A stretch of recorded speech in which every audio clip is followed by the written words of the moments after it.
Let me ask you something. How many times have you told yourself, okay, I'll start tomorrow? How many times have you known exactly what you needed to do, but just didn't do it? Well, if you're tired of that same old cycle, the same excuses, and feeling stuck in the same patterns, you're in the right place. Welcome to Daily Book Insight, where we don't just summarize books, we understand them. So let's talk about this idea of tomorrow. It's this beautiful, perfect day we imagine where everything just magically aligns. But here's the thing, that day is a myth. The only thing we actually have is right now. It's funny how we hear that little voice in our heads. It sounds like a friend, right? It's offering you comfort, an easy way out. But really, that voice is the guardian of your comfort zone, and it's the biggest enemy of your growth. Okay, so if tomorrow is a trap, then what's the way out? We're always told to go find motivation, to wait for that lightning bolt of inspiration to strike. But what if? What if that hunt for motivation is the very thing keeping us stuck?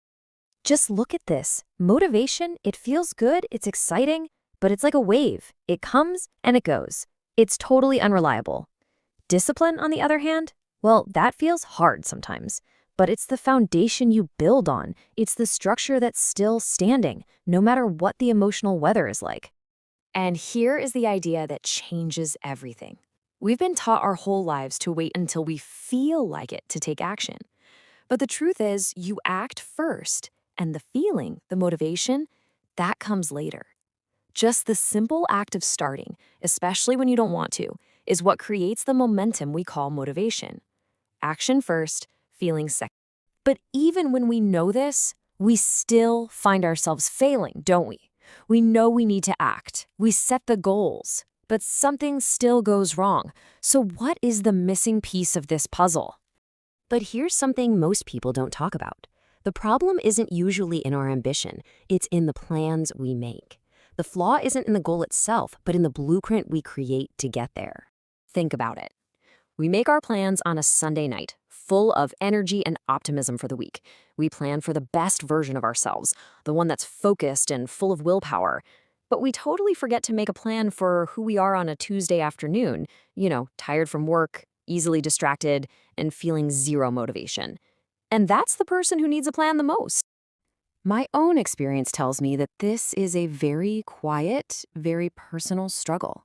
You get excited about a new goal, but then you crash against the wall of your own very human limitations, and you end up feeling even more stuck than before.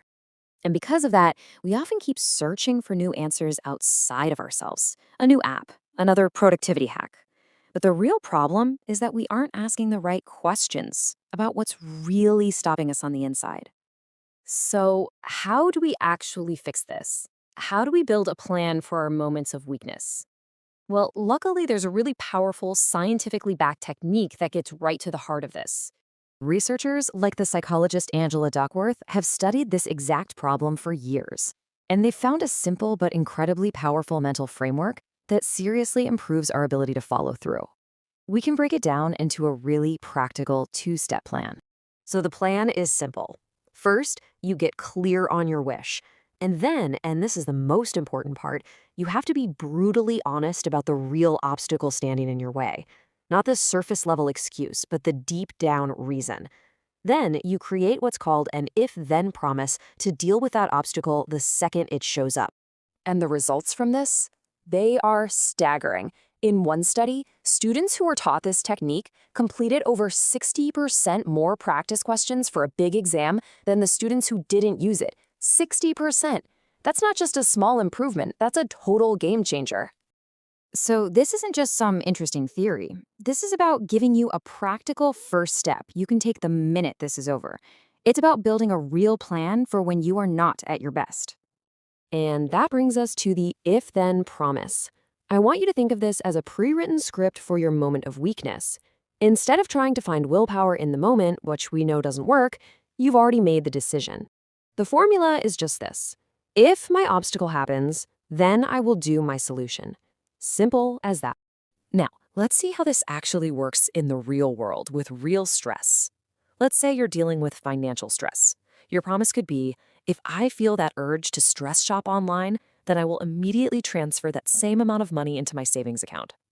Or if you're worried about your job, if I feel too tired to study after work, then I will just open my course material for only 5 minutes. See, the goal isn't perfection. It's just to have a plan that's better than doing nothing at all. And you see, this is where the real change begins. It doesn't start with some huge, ambitious goal.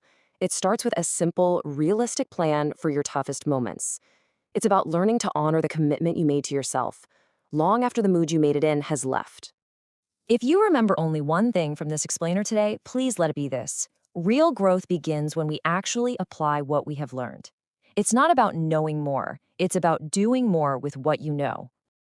If this was helpful for you, please like this explainer, subscribe for more insights like this, and maybe share it with someone you know who's ready to stop waiting for tomorrow.